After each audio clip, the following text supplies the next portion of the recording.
If you have spinach and peanut butter in your pantry and fridge, you are 2 ingredients closer to making delicious and comforting smoothies, salads, stir fries, and the most delicious East African coconut spinach curry, Mchicha. It's kind of fun to say a little bit.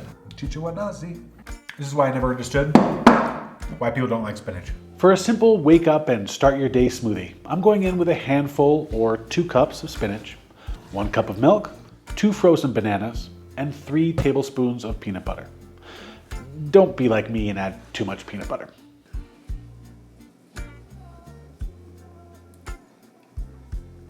That's sweet and thick. If I'm feeling a more tropical vibe and have the fruits on hand, I start with another handful of spinach, a cup of almond milk, and some vanilla extract.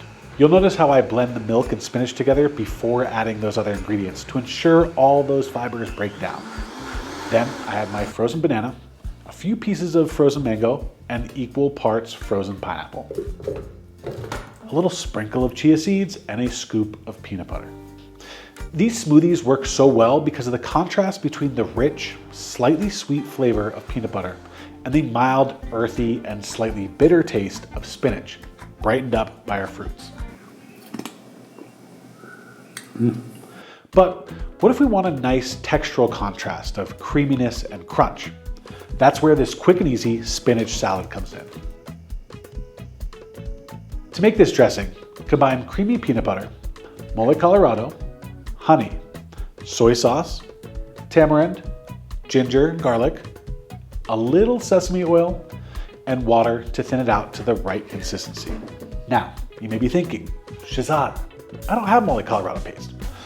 And yeah, you probably don't. So feel free to substitute in a Thai red curry paste, any flavor bomb you have in your fridge that you think might go well with this, or just leave it out. It's not a make or break ingredient. Before finalizing, make sure you taste it and add more of whatever flavor it's missing. You're looking for a balance of creaminess, sweetness, and tang. A hit of acid like lime, rice vinegar, or sriracha really makes this dressing pop too. For the salad, I'm looking for contrasting flavors and textures. So I went with salted cucumbers, carrots, avocado, red cabbage, and finish it off with some wok fried Sichuan peanuts. To make these, roast some Sichuan peppers and 1 dried chili, in my case, chili morita, and grind it up with some salt and sugar until it's a fine powder. Then roast raw peanuts in a hot wok with no oil until they start to brown, followed by a little ghee to make things stick and the powdered mixture.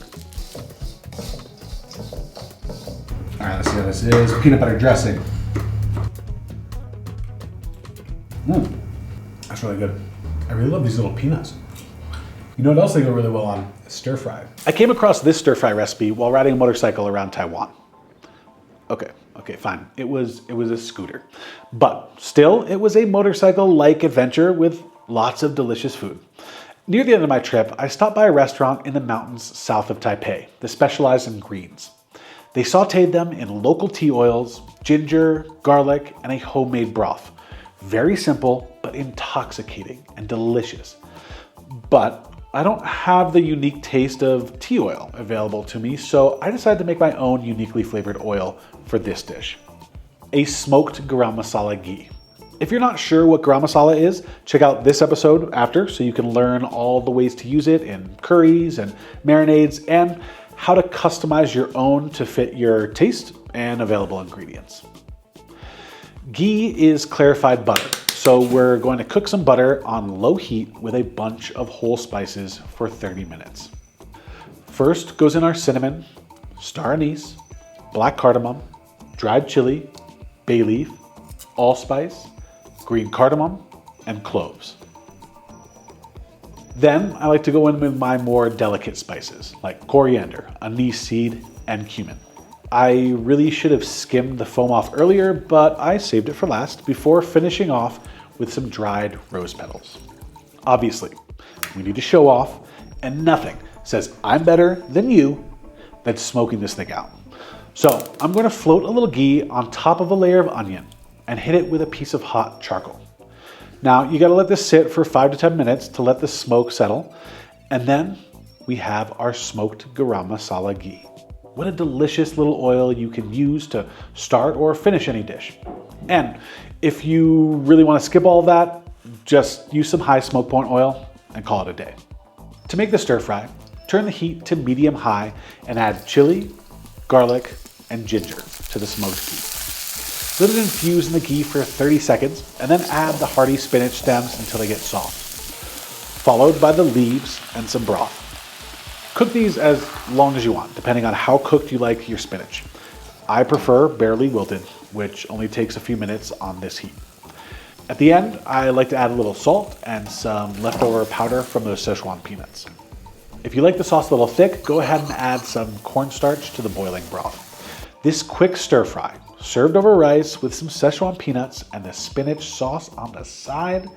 Spinach stir fry.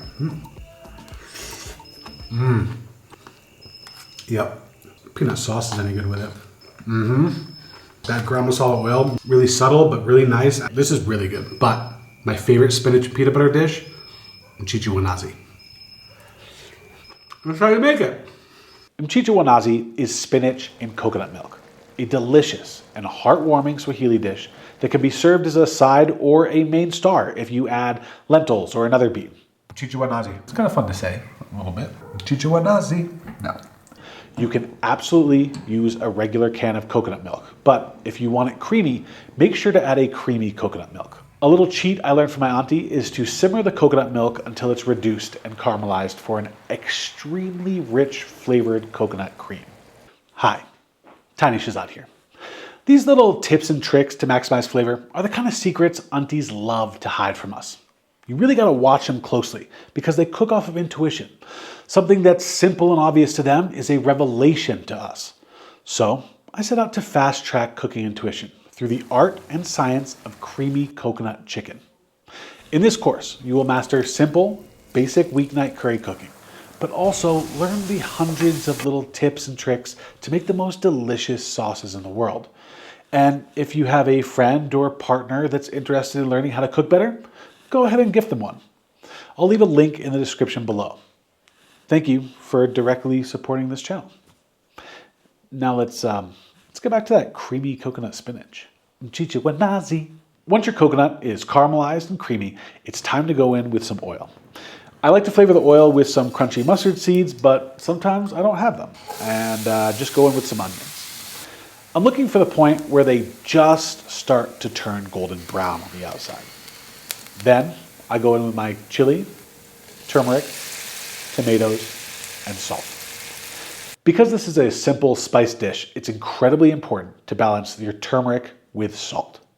If you don't put enough salt, the turmeric will taste too bitter and take over the dish.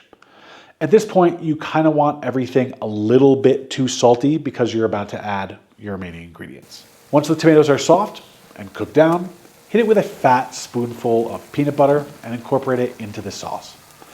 Finally, we go in with our spinach. The spinach will wilt fast, so add it in bunches and keep incorporating the fresh stuff into the sauce. Eventually, all the spinach will be added and it's time to let the water pour out of those leaves and evaporate. To fast track this, you can create a little well in the middle of your pot to let the water from the spinach collect and evaporate faster. The goal is to have very little water content in your spinach at this point. Keep mixing and creating a new well to make sure nothing burns on the bottom. When the pot is starting to look a little dry, or you finally lose patience, it's time to go in with our coconut milk. Mix it around and let this all cook for 5 to 10 minutes, and then turn off the heat. Add a little garam masala and a squeeze of lime.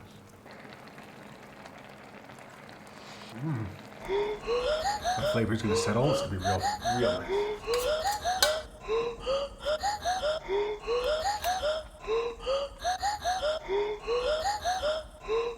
This is why I never understood why people don't like spinach.